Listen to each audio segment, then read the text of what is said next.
ఉద్యమాన్ని మొత్తం రాష్ట్రంలో ఉన్నాయని నేను కూర్చొని కొనిపిస్తా ఒక్క నిమిషంలో. 12 ఏళ్ళు ఉన్న మోడీ ఏమేలుగా పెట్టిండో వీళ్ళని చెప్పమను, అరవింద్ గారిని లేకపోతే బండి సంజయ్ గారిని. ఇప్పుడు మాట్లాడేటప్పుడు బుర్ర ఉపయోగించాలి. మోడీ గారు ప్రతి సంవత్సరం 2 కోట్ల ఉద్యోగాలు ఇస్తా అన్నాడా? 12 ఏళ్ళు అయింది, 24 కోట్ల ఉద్యోగాలు ఇచ్చిండా? పేదవాళ్ళ ప్రతి ఖాతాలో స్విస్ బ్యాంక్ లో నల్లధనం తెచ్చి 15 లక్షల రూపాయలు ప్రతి పేదోడి ఖాతాలు వేస్తా అన్నాడా? వేసిండా? నీ ఖాతాలు పడ్డాయా నరేందర్?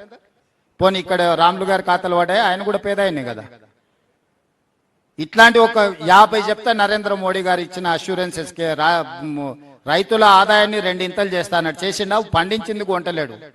తక్షణమే నరేంద్ర మోడీ గారిని దిగిపోమని రాహుల్ గాంధీ గారు నా కుర్చీలో కూర్చోబెట్టి ఇవన్నీ ఫుల్ఫిల్ చేపిస్తాను. నేను అడితే తెలుగుగా జవాబు ఇవ్వడం మాకు రాదని వాళ్ళు అనుకుంటే వాళ్ళ అమాయకత్వం. నువ్వు దిగిపో, నేను చేస్తాను. నువ్వు ఇప్పుడు ఎన్నికైన దానికి 8 మంది ఎంపీలు ఇచ్చారు, 2 కేంద్ర మంత్రులు. ఏం పని చేస్తారో సమాధానం చెప్పుండ్రు. ఇవాళ 75 లక్షల మెట్రిక్ టన్స్ ఎల్ఎంటీ మనం ప్రొక్యూర్ చేస్తే వాళ్ళు ఎంత కొంటారు? 50 లక్షలు కొంటారు.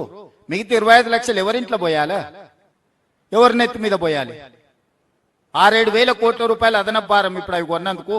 మేము అది భారం అనుకోలేదే, బాధ్యత అనుకున్నాం. రైతులు పండించిన చివరికి ఇంతవరకు ఒట్లు కొంటామన్నాం, కొన్నాం. మొక్కలు కనీస మద్దతు ధర వాళ్ళు ప్రకటించారు, ఒక్క గింజనన్న కొన్నారా?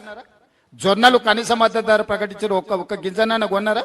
పొద్దుతిరుగుడు ఇత్తనాలు ఒక్క గింజనన్న కొన్నారా?